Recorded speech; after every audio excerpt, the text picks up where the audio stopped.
బండికి పోతాం బండి డ్యూటీకి పోతాము లారీకి పోయేది ఏ ఊరునా ఈ ఊరే ఎలా ఉందన్న రూలింగ్ ఏమనిపించింది బాగున్నా సూపర్గా ఉన్నాయి మీకు ఏమైనా పథకాలు వస్తున్నాయి ఏమేమి వస్తుంది పాపకి విద్యా దీవెన అమ్మఒడి అవసరం ఎట్లా అనిపించింది 5 సంవత్సరాల్లో ఉంటాను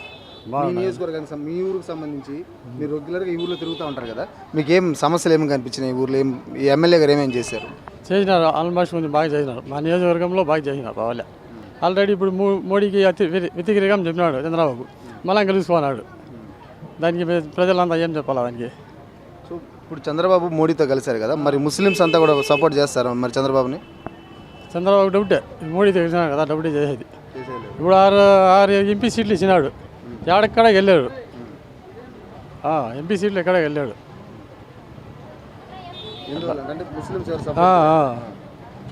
అట్లా చేస్తాడు ఎన్ఆర్సీసీ అంతా మళ్ళీ ఎత్తి చేస్తాడు అదంతా కొంచెం ఇదే అయిపోయింది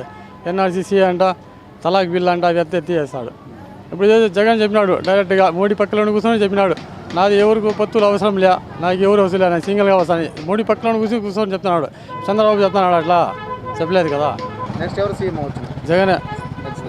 ఎలా చెప్పగలరు చెప్తాం సీట్లు తగ్గచ్చు కానీ 75-70 రావు సీట్లు తగ్గుతాయి కానీ జగన్ సీఎం అవుతాడు